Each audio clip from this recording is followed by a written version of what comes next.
Hey, welcome to Tell Me How You're Mighty, real talk about cheating. I'm Tracy Shorn, the blogger known as Chump Lady, where I implore people to leave cheaters and gain lives. And I'm Sarah Gorrell, radio broadcaster by day, single mother of 4. And 13 years ago, my ex walked out on his family for his affair partner. And it didn't feel like it at the time, but my life is so much better without him. And we're here to tell you that you are mighty. We survived infidelity, and you can too. And this is our podcast. Welcome. So, hey, welcome again. We're having Dr. Peter Salerno. We had him a few episodes ago talking about personality disorders. Could your cheater be a personality disorder? And I'm excited to tell you he has another book coming out, and this one is on cruelty. So we're going to talk about cruelty today. Welcome. Thank you for having me again. Oh, we're thrilled. Yeah, no, you were a big hit. I'm kind of curious, why did you choose cruelty? I mean, I think you chose the perfect moment. We're having a zeitgeist of cruelty. Cruelty seems to be really in vogue right now, pro-cruelty, that is. So tell me why this book and why now? I think one of the main reasons is because in my clinical practice, there's so many examples of people, reporting the same story. And the story is that they've been basically conditioned or indoctrinated to think that the people who are abusing them, and abuse of all kinds, not just physical, but emotional, psychological manipulation, betrayal, infidelity, all of those things, they've been reporting that there's this deliberate aspect to it or component to it, or at least it feels very conscious and deliberate because it's so patterned, strategic. But then when they go and seek help professionally, they are told by the person who's supposed to be helping them, that person is not cruel. They are not intentionally harming you. They are defending against profound shame. They are protecting themselves against this inferiority. These are defense mechanisms unconsciously being activated by threats that they're perceiving. So no, don't be mad at them for having an affair. Understand what they must have been through to get to the point where they would have an affair. And people are in desperate need of the truth. And so, here I come along, not trying to upset the status quo or reinvent the wheel, but there's a whole world of research outside the realm of classical psychology that is showing that human beings have evolved to possess these traits that drive behavior, not unconsciously defending against things, but strategically to gain advantages in life. Absolutely. Yeah, we are singing from the same choir sheet. Running the blog I do, and also having been a chump, I have my own theories. I don't have my psychological studies to back them up. I've got my data set of chump stories and my own story. And that is that cruelty is a turn on for some people, and it is the point. And I do argue that about infidelity. And I'm not saying all cheaters, but I'm saying a lot of them, that they need the frisson of danger and they need to humiliate the unknowing partner. They choose this arrangement because they get off on it and they feel superior. And I know that there are studies, I know Harvard Business School did one on workplace cheaters, that when they cheat, they get away with it. They feel a sense of superiority, that this kind of unethical behavior is its own reward. And I think if you don't look at the world through that moral lens, that's very disturbing. But I think that everybody knows one of these fuckwits. Everybody, it just flies in the face of common sense to think that hurt people hurt people. Now, hurt people do hurt people. I'm not saying that that's not a thing, but it ignores a huge segment of bad actors who are harming you because they want to harm you. And I would say too, it doesn't matter. This is what I tell people. It doesn't matter their motivations. Who cares what their motivations are? They might be schizophrenic. They might hear voices in their head. Your job is just to get away from people who are harming you and leave it to professionals like you, Dr. Peter Salerno, to diagnose what kind of fuckwit they are. But you should never put up with abuse, period. End of story. So tell me, so why do they have to come up with a backstory of to why this person's being cruel? I think that it's taking this kind of compassionate approach to, or trying to understand why somebody could behave in these depraved ways. I think it's a more hopeful narrative that cruelty is not something that's innate. It's not part of human nature. It's something that is a consequence of being mistreated And so the person who mistreats you was also mistreated. And basically, it's this intergenerational transmission of defensiveness. I think that it helps people think they have more of a handle or a grasp on it. Like it can be altogether eliminated if people are just loved and nurtured properly from the beginning. And that this overlooks the reality of what evolutionary psychology has shown us. I mean, these traits are, when we talk about people who have personality disorders, right? These traits have evolved to help people survive and gain advantages, but we don't come from cooperative, collaborative societies historically. We come from, it's like a dog eat dog world, and you have to be aggressive and you have to be strategic and you have to be manipulative and conning and deceptive in order to survive. Those traits didn't die out. They still exist in the population in varying degrees. And the people with personality disorders, those traits are amplified, right? They're like on the extreme of the quantitative dimension, we'll say. So they have enough of the trait that it's interfering and causing problems in other people's lives. To say that that is just a consequence of like a learned behavior, being mistreated, one, it overlooks the reality that the majority of people who have been mistreated don't go on to be abusers. You're going to be hard pressed to find professionals in my field who think anything has to do with biology. It blows my mind, but I'll say this, we're not taught that in our degree programs. There's not a heavy emphasis on biology. However, once it's presented, there's an outright dismissal of it. Like people won't even look at the data. It's just like, no. To play the devil's advocate, taken to its extreme on the other sense, if you just go, okay, biology, you get into eugenics, you get into the idea that there are bad seeds, that you're just a bad person and you'll only ever be bad and you can't evolve, you can't grow, you can't learn from your behavior, you can't feel regret. I mean, these are existential questions, they're theological questions, right? Hate the sin, love the sinner. I certainly, when I got chumped, I grappled with these questions. And I think most chumps do, because I think the narrative is to forgive and you have a vested interest in working with this person that you have very deep sunk costs with. And you don't want to believe that you could be so horribly mistaken about somebody.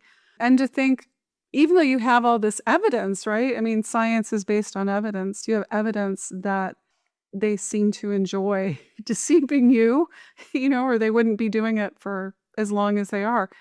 It's just very hard to internalize that somebody really has no consideration for you, just objectifies you, uses you, was never connected, fakes it. It's terrifying. I mean, my message is terrifying. I get pushed back too for kind of a similar reason. Oh, you're othering cheaters. You're so gloomy. You're telling people they can't work with it. You're a bitter bunny is what I call it. I'm like, no, I have a heck of a data set now. It doesn't end well. Tell me a bit about the kind of personality disorders that enjoy cruelty. I guess you call them sadists, or what kind of makeup is going into these people? I'm imagining this because I think I was married to one. Do they really enjoy your suffering? Do they kind of get a contact high of centrality when to see you cry and be upset? Well, first, I want to touch on what you mentioned. We're not talking about determinism here when we talk about genetics or biology. We're talking about propensities, right? Inclinations. So, like some people have an inclination to be overly agreeable. And even though that's not harmful to other people, it could be harmful to that person if they don't, start to cultivate a little bit more of a boundary set. Because if they're overly agreeable, they're going to be agreeable at their own expense.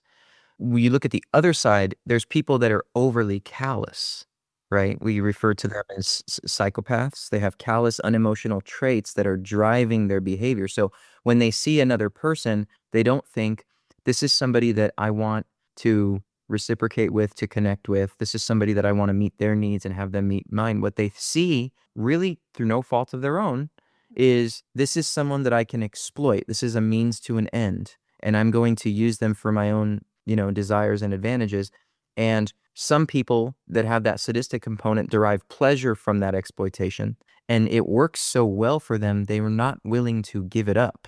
Say more about that. Why don't they want to give it up? It's hard to find people to be good chumps for you, I guess. It's giving them everything that they want in life. They don't want attachment, reciprocity, equality. They want domination, power, control. to the degree that they're wired that way, we'll say, they're going to go after what they're wired to go after. Just like some people are wired for collaboration and this reciprocation, other people are wired for deception. They see people as opportunities to get what they want and without any intention of giving anything in return. One of those things that they see, psychopaths and many narcissists engage in something called mate poaching, where they actually derive pleasure from seeing if they can pull somebody away from a committed relationship. And they also like to be poached. They like other people to take them from their commitment. There's something that stimulates them in a way that's, I would say, abnormal, because it's not productive or constructive.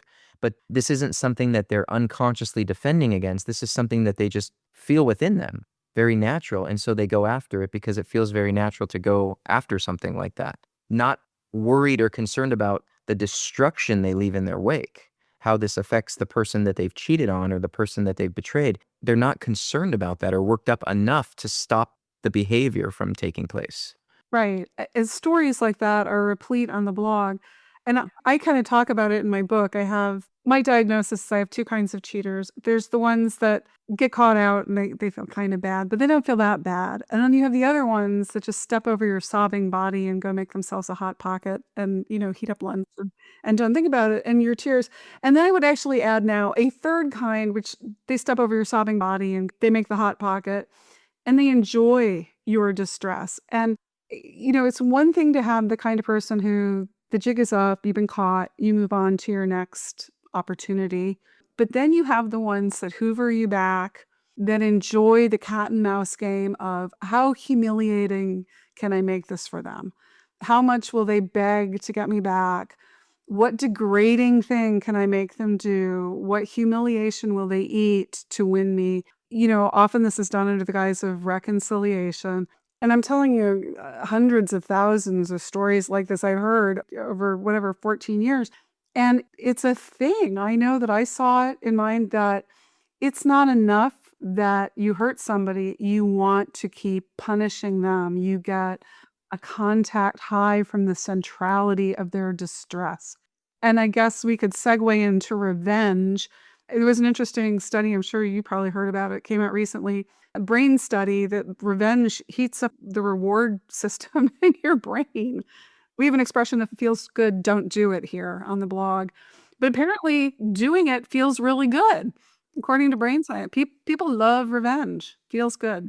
They do love revenge. Now, but then there are some people who not only do they love revenge, but they love antagonizing people. It's not a need for revenge. They're not getting back at people. They are provoking people in a premeditated, strategic manner because they derive pleasure from that sort of antagonism. An example of this is I was working with a family who was really having trouble with their 9-year-old son because their 9-year-old son kept stealing candy and snacks from their pantry and stuffing the wrappers in the drain of his shower in the bathroom. Oh, no. And so the parents kept asking me, we don't understand why he's doing it because anytime he asks for the candy, we give it to him. It's not like we're keeping it from him. He doesn't need to take it. It's given freely. Why is he doing this? And his personal therapist kept saying, well, this must be some way that he's safeguarding. He needs to be in charge of something because he feels so out of control. And there was all of this analytic interpretation. The kid had a totally sadistic smile when he was talking about how he was stuffing these things down the drain. The reason why he wouldn't answer why he kept doing it is because the answer was going to be problematic. He liked getting away with the theft of it. He enjoyed the conning of it. He didn't want it given to him. He wanted to take it. It's hard for people to wrap their minds around the fact that a 9-year-old would do that. But he also did a lot of other things that 9-year-olds commonly don't do. He enjoyed shooting birds in his backyard, and he liked the way that they flopped around after he shot them. There's some pleasure being derived from the cruelty and the deception that needs to be corrected. I'm not trying to scare parents. I'm just saying this kid kind of had more of a risk factor for these tendencies. And he didn't have any history of trauma. He had 2 siblings who were totally fine, well-behaved, got along with the parents. In fact, they created distance between themselves and their brother because they couldn't tolerate him being the way he was. He was threatening to them. So what do we do with that? Do we keep going down this path of trying to explain away that there's trauma and distress that really doesn't exist? Or do we face the facts and say, this kid there's some reward in this for him, And the best thing to do is correct it and intervene on it as soon as possible so it doesn't escalate to him deriving pleasure from cheating on people later in life. It starts early, it's detectable early. It's not his fault, but it needs to be corrected and it can't be tolerated. You know what I'm saying? Yeah, I totally know what you're saying. I mean, it's part of the arguments I make. When you reward entitlement, I think infidelity is it's an entitlement problem. It's a character problem. And that reconciliation and this whole I will stuff my pain and never speak of it and we will reconcile, and give you 14 chances or whatever it is. You're just rewarding that entitlement and another reason to leave, not just for your own self protection, which you should, is because you're rewarding bad behavior and you're solidifying it. And all you're doing is kind of green lighting the next time that they abuse you. It's never framed that way. It's always framed as, you're fighting for your marriage and you're being the bigger person and you're forgiving them and you're covered in glory. And if you put distance there, then you're a quitter. I mean, that's the narrative we're trying to shift. But I think it would go a long way to helping change this narrative if you go, no, some people, are cruel motherfuckers and they like doing this and they get a reward from doing this and you shouldn't tolerate it. No, and rather than seeing it as something to work through, we have to accept the reality that there are intrinsic differences in brain structure, chemistry, inherited temperament that predispose people to act in ways that are not beneficial to others. And it's more important to determine if that's what you're dealing with than it is to determine, can I change this person? Right? Well, we definitely want the 9-year-old to change, but for people who are dealing with full-grown adults, I mean, the diagnosis, I imagine, is pretty grim. I mean, if you've gotten to be a middle-aged person and you're sadistic and it's been working for you for 30, 40, 50 years, I doubt you're going to wake up and find Jesus and change your ways. I don't know. I'm skeptical. I'm not saying it's impossible. It's not outside the laws of physics. I just don't think it's very probable that that would happen. But it seems from what you're saying is from the therapeutic model, people are going with these long shot theories that everybody can be rehabilitated. There's a good person inside trying to get out. Yeah, and so what they do traditionally is they think they can love it into them. They give them unconditional positive regard. They interpret the behavior as something that the person felt like compelled to do rather than something that they wanted to do. And there's some people who aren't wired for empathy. So when you empathize with them, it doesn't validate their pain. It confirms that they're allowed to do what they're doing. So it backfires. It makes them more skilled offenders. They go and get a therapist to co-sign their infidelity. See, it was just a defense because I was mistreated when I was a kid. I'm looking for attention. That's why I'm doing this. No, no, no, no, no. It's a premeditated desire. I want you and I want that and that and that and this person and this person. And it's okay with my conscience that doesn't exist as long as I don't get caught. It's not that they're fighting to resist the urge to cheat. It's that there's no brake pedal to stop them from cheating. And the only time it's problematic is when someone exposes them. They're not living with a guilty conscience on it. I know it's hard for people to wrap their minds around that, but they're not walking wounded, punishing themselves with guilt unconsciously and doing it anyway. It's not true. There are cases of people who misbehave because they are compensating for, shame and guilt and all that stuff. But I wouldn't put them in the category of the personality disorders that are serial cheaters and, serial deceivers. Absolutely no. No, that it works for them. That's why they're doing it. So, what advice do you give to somebody who's dealing with a cruel person, whether that's in the workplace, in their personal life, in their family, and they're surrounded by people who are like, "Hey, just unconditional love. Open your heart, open your wallet, open your home." What advice do you give here? I'd say look for the enduring patterns of behavior and identify kind of like a timeline. Like if this is an enduring, pervasive pattern that's consistent across the lifespan of the relationship, and the person has not expressed any intrinsic motivation to modify their behavior, to take accountability, to collaborate, to problem solve, then you're likely dealing with somebody who's doing things more intentionally than defensively. And so you have to make a decision. I'd say put an expiration date on the time that you're willing to tolerate it, because you could then spend another 30 years hoping that the person develops something inside of them that doesn't exist. This empathy or this regret, and a lot of these people don't have that. I wanted to get back to the revenge thing. The revenge lights up brains, and you were saying that the people who are like this, they don't see it as revenge; they see it as antagonism. But I think perhaps the narrative they give to others is that it's revenge because they're always sort of come off as the victim. The whole Darvo thing, like, I'm the victim, and I'm just getting my revenge on you because you're so awful." And one of the ways it comes up in our community is litigation abuse. You try to leave one of these freaks and you just cannot shake them. They're just going to keep suing you. God forbid you bred with them. They're just always going to be up in your business because they can, because they get like a secondary gain from that. They hold people in contempt, but they're not holding people in contempt because the person actually wronged them. So it's different than revenge. I mean, they will retaliate when they're disappointed or when they perceive that you've let them down, but you don't actually have to let them down in order for them to retaliate, is my point. Whereas somebody who's getting revenge, sometimes it's like it's justified. Like, you wounded me and I feel this urge to seek justice, and that can feel good. But with these people, I refer to it as self-justified retribution. You don't have to wrong them. They're already plotting because they're spiteful, contemptuous people. They don't see people as someone to respect or honor. They don't have any honor. They don't have any integrity. I guess another way, the way to think about it, I think for us, the revenge is the wrong word. I think there's this urge to punish. Oh, yeah. The word punish comes up a lot, and I've certainly felt it, being in litigation with fuckwits, that you don't know what the hell you did, but it's like they enjoy the power of punishing. And if you give them any kind of power, it's going to express itself as punishment.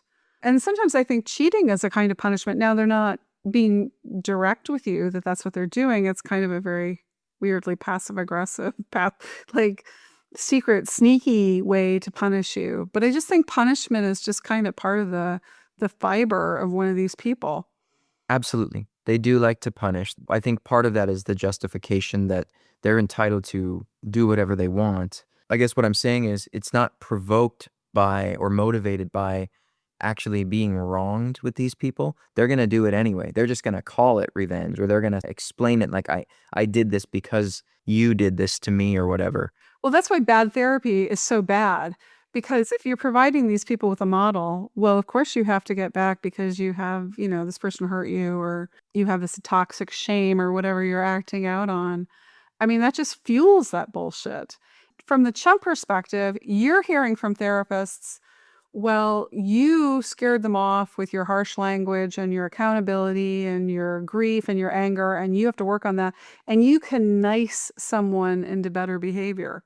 If you clean up your act, they're going to clean up their act.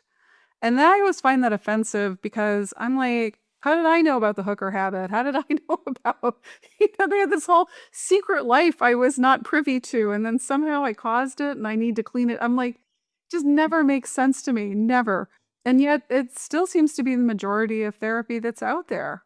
And look, I want to say too, like, if these people leave your life and clean up and become a better person, great. I am highly skeptical, but if they do, terrific. I just think that they screwed up your life. So you can't go back to them, right? Like, they burned that.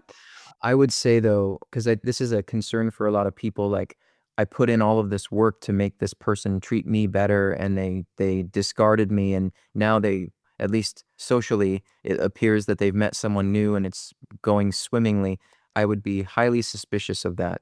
I mean, I would be very surprised that that could actually ever take place, where somebody could turn their life around in such a meaningful way after destroying yours and then end up behaving better in the next relationship, especially if we're talking about personality pathology, because these traits are so inflexible. They leave you and then they display this idealized relationship with the next person just to kind of try to show you that you were in fact the problem, but it's only a matter of time before the other person gets destroyed too. Do they age out of it? I'm not that psychopaths can age out of being psychopaths, but I just wonder, like, okay, I'll use my own ex as an example. I don't know what he's up to, wherever he is. But part of me just thinks, like, at a certain point, dude, you're over 60. Like, how much fucking around could you be doing? Like, aren't you tired? Isn't the game getting old? Don't you have to like settle down with some poor victim and just make a go of it? Do they get sloppy and old? Yeah, we see this even with like serial killers. They wear themselves out. They also get fatigued and physically unable to do what they used to do. So a lot of them do get worn out, but that doesn't change their personality. It just they may engage in behaviors less. They still feel entitled to hurt people and they're just as callous as ever. I mean, they're not necessarily softening, they're just wearing down because of the aging process.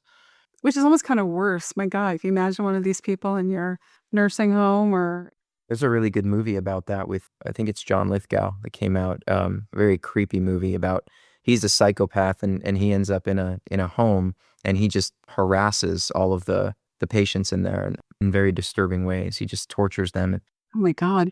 in their sleep and things like that. And so it's actually a good depiction of how there may not be as much physical intimidation, but the psychological mechanisms are still in place. Yeah. I mean, these people, they can't be around vulnerable people. They just shouldn't be. And all humans are vulnerable at some point, whether, you're connected to them or have children with them, or they're very dangerous to be vulnerable around. Yes, absolutely. So what is your book cover? So when you're tackling a giant topic like cruelty, is it is essentially, are you writing to the therapy industry going, hey guys, let's rethink cruelty? I'm definitely imploring psychology to evolve because of the new discoveries. Like I'm asking for like a multidisciplinary approach where we don't just look at these classical theories that are speculative and can't be tested. We look into behavioral genetics, neuroscience, because they're kind of filling in the gaps of what the old theories have missed. Use often reflects deliberate trait-driven behavior that's rooted in callousness and aggression and entitlement and these things. It's not just people reacting to the things that happen to them. We've also seen, whether people like it or not, that we have evidence, for example, that the family environment contributes much less than culture, much less than non-shared environment. So this idea, I mean, for example, there's studies that show identical twins raised separately are more alike in personality than fraternal twins raised together. So that's a natural experiment that can't be disproven, that there's something about the DNA of the 100% of the DNA being shared by identical twins raised in completely different countries, upbringings, socioeconomic classes, and they are more similar than people who were raised under the same roof. How much does culture have to do with cruelty? And I guess it's the whole nature and nurture thing. Clearly, there's a strong genetic component to this. But I just think of like any kind of like take misogyny or racism or something. If you have culture that rewards you for being misogynistic or racist, or that's the norm, the sociopaths are in charge and they're creating the norms. And so being cruel to marginalized people is what we do. Is it contagious? I mean, is cruelty contagious? I think it's contagious in two ways. One, if you have the propensity to be callous and let's say misogynistic, and that's something that you value, because people don't only value pro-social behavior, lots of people value antisocial behavior. So if those are attributes that you value, you will select environments that allow you to cultivate that. So it will be rewarded, especially if people are in charge and they value those things. It's going to be rewarded, it's going to be sustained. Then there's the contagious, that people are suggestible and impressionable. And so they can start to behave in ways that don't come naturally to them, but it's almost like they can get almost indoctrinated and conditioned and programmed to accept it. And those are the people, though, where there's more hope, because once you give awareness to them, they have the flexibility to modify. And unfortunately, we live in a culture, in a society globally now where rudeness and extremes are consistently rewarded. Like everything is dichotomized. We're putting everything in an all or nothing. It's them against them. It's this against that versus that gray area middle ground of moderation and flexibility and understanding. That's not being rewarded or celebrated at all. That's being condemned in favor of these extremes. And yet you are arguing that some people are extreme, right? I mean, that moderation and kindness and pro-social whatever isn't going to touch them. It's not. But we should all be good citizens, but understand that some people are, I can't, freaks is not a good term to use, but I guess what personality disordered, whatever we're going to call them. Just character deficient. They lack the motivation to operate in a pro-social manner. It doesn't do anything for them. So what gets through to people like this? If you're battling a fuckwit on the public stage, you're trying to change in your life, in the courtroom, what tools do you want? You want boundaries? You want big gut? You want ridicule? When it comes to like antisocial personalities, there really is no rehabilitation or intervention that has proven to be successful. Even incarceration is a containment, but it doesn't change them. It doesn't motivate them to change internally. When we talk about narcissists, the best way to combat a narcissist is you have to almost convince them that it's in their best self-interest to be different. And it's very difficult because the idea has to come from them, because only their ideas are worth anything. So if you can find a way to convince them that their behavior is affecting them in a negative way, then they might correct it. But you don't do that by empathizing or getting them to understand your feelings, because they're not motivated to care about that. I would say, sadly, when it comes to like court proceedings and things like that with divorce and custody, you just have to expect long, drawn out, dramatic escalations, because that's how they relate to people. They relate using drama, not problem solving. Well, I think this is where we need societal solutions. You need to have legislation. In Massachusetts, actually, right now, they have legislation pending. I put something up on my social media to pass a law about litigation abuse to stop people from using the courts to punish their exes. The problem is, for so long, it's been the only kind of abuse or violence that's been recognized is physical bruises on the skin, and it has to be proven with evidence. So you have to visibly see the wounds in order for it to constitute abuse. The emotional abuse that takes place in court, what we've seen now is it alters the structure and functioning of the brain and nervous system just as severely as physical abuse, but it's not being recognized as legitimately abusive because it's emotional or psychological. That's financial abuse too. I mean, I was sued for 10 years by a mentally ill man, per se, and I had to defend myself. Even though he was suing me for shits and giggles, I had to retain an attorney. So I was, whatever, this many years old, I was working at the DC Bar Association interviewing a woman for Washington Lawyer magazine. It was on difficult clients, right? And it was the first time I'd heard litigation abuse. There was a term for it. Yeah, and I'm like, "Oh my God, it's a thing," right?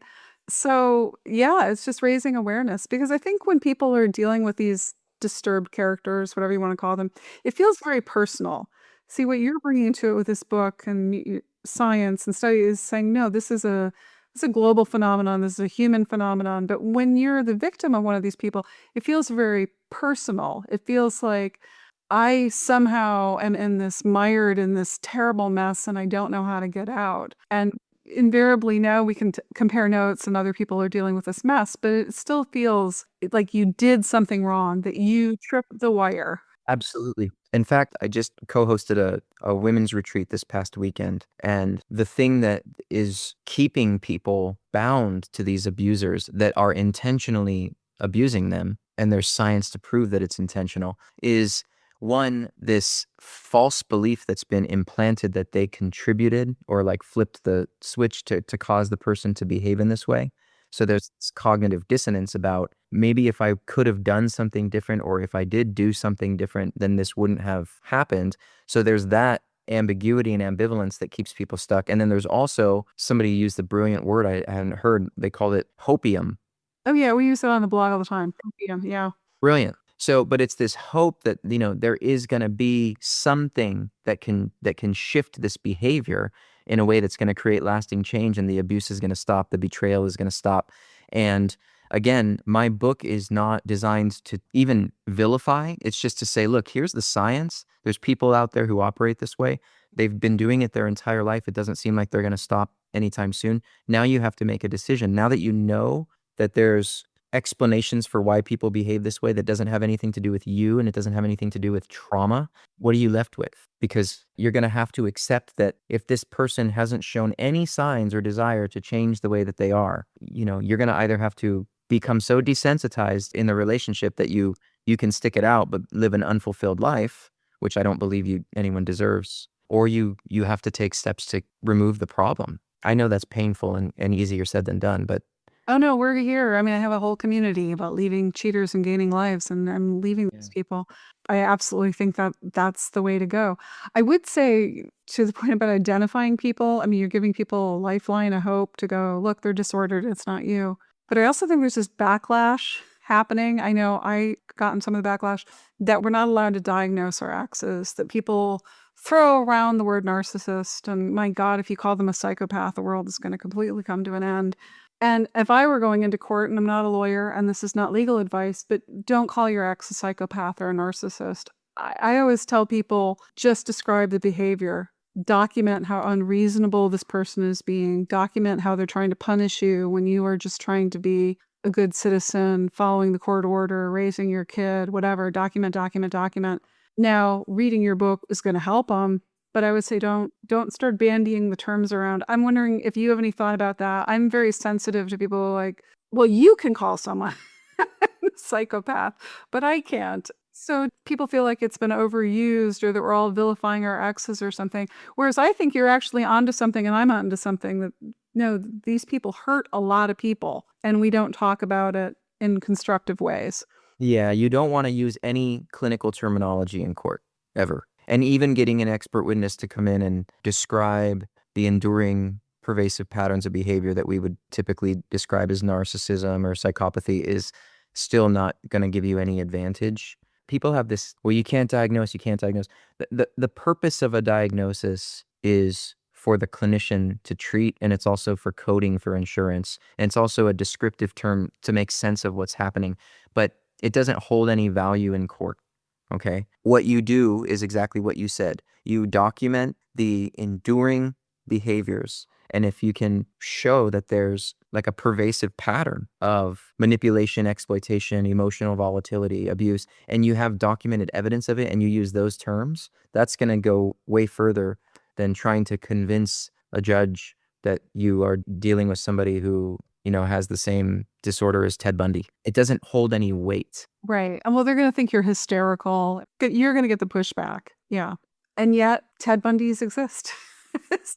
Absolutely. They sure do. Some of us were married to them. Some of us bred with them. Well, when is your book out? How can we get it? It's going to be released on Halloween. Halloween. Okay. Well, by the time this podcast comes out, it'll be out. And I'll have a link to it in the show notes.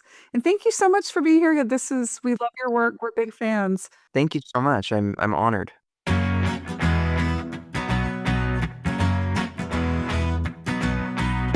Reach out to us. You can check us out at tellmehowyourmighty.com or check out the blog at chumplady.com. I'm always open to your suggestions there.